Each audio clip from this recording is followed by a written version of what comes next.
What's up, guys? Today I want to take a break from doing MCU character explanations and take a look at the first appearance of one of Marvel's most popular characters, Wolverine. So in the 1970s, Marvel's popularity in Canada was beginning to grow. So Marvel, hoping to bolster that growing popularity, wanted to give Canada their own superhero, which eventually became Wolverine. Okay, so Wolverine first appeared in the Incredible Hulk number 180 in 1974, but only for one panel. His real introduction was in issue 181, where he goes toe-to-toe with the Hulk. And it's actually a pretty good fight. I mean, most issues just them fighting. And getting into the issue, the Hulk finds himself in Canada, and the Canadian Air Force spots Hulk right away.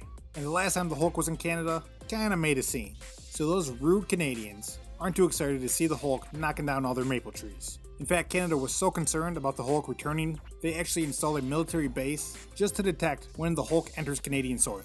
And with the Canadians confirming the Hulk is in Canada, they make the decision to use Weapon X. The Hulk never really goes anywhere looking for trouble. His big thing is that he just wants to be left alone. But the Hulk starts hearing a voice in his head, a woman calling out to him, and Hulk doesn't like this voice in his head, and he starts smashing around trying to find where it's coming from. And the reader gets an answer to whose voice this is, and why they're calling out to the Hulk. The voice is coming from a woman named Marie, who has studied the dark arts, and her goal is to save her brother, who was on a hunting trip with some friends, got stuck in a cave, and in order to survive, it implies that he ate one of his friends. And because he ate a person, he received the curse of the Wendigo. Honestly, kind of seems like his brother deserved it, but she wants to transfer the curse to the Hulk. So when the Hulk finally finds Marie, and before he can just smash her, Marie offers the Hulk some food. And the Hulk takes this as her trying to be Hulk's friend. And as he's eating his food, it then shows that Marie actually spiked his food with his sleeping potion. And when he's sleeping, she begins the ritual to try to transfer the curse, but due to the Hulk's healing factor, he wakes up sooner than she anticipated. And when the Hulk wakes up, he sees the Wendigo, and immediately starts attacking it. And they battle for a while until we get the introduction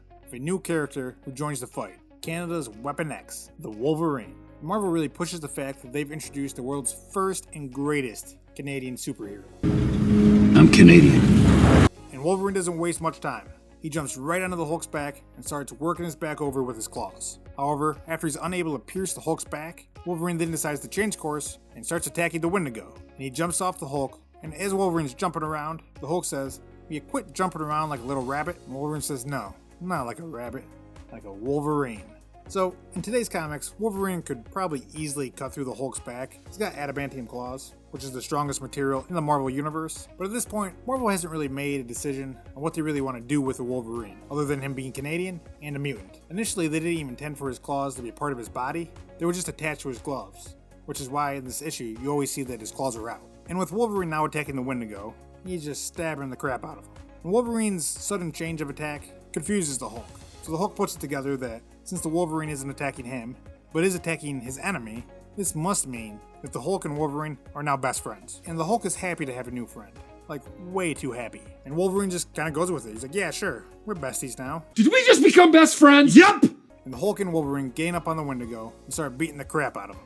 They're even doing some team-up best friend moves, but it all comes to an end. The Hulk picks up the Wendigo and throws him through some trees, and since this doesn't actually kill the Wendigo, Wolverine believes that the Hulk has failed in defeating him. So Wolverine then jumps on top of the Wendigo and starts stabbing him over and over again. I mean, the Wendigo's immortal, so you're never going to kill him, but it's enough to at least knock him out. And while Wolverine and Hulk are just uncomfortably standing there, waiting to see what the other one's going to do, Wolverine makes the first attack on the Hulk, and the Hulk is crushed by his betrayal. And reading these old Hulk issues, it actually does make me feel kind of sad for the big guy. He always tries to find a friend, and always gets betrayed. And the Hulk is always so sad when that happens. The fight is stopped briefly when Marie casts a spell to knock both of them out, and this reverts the Hulk back into Bruce Banner. And the friend that is with Marie starts to freak out, because seeing that the Hulk is actually a normal person, and not just a horrible monster all the time, he quits trying to help Marie and takes off. But the Hulk wakes up quickly, and Wolverine and Hulk start going back at it again. And the Hulk, who's extra mad by his one-time best friend, the Hulk ends the fight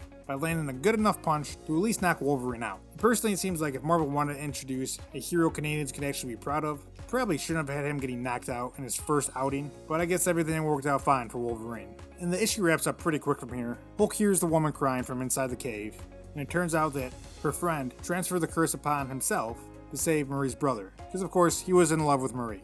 And the Hulk, always being such a sweetheart, comforts her. But that's the very first comic appearance of Wolverine. Hope you guys liked it. If you did, make sure you slap that like button. If you want to see more videos like this, make sure you subscribe. And I'll see you guys in the next one. Peace.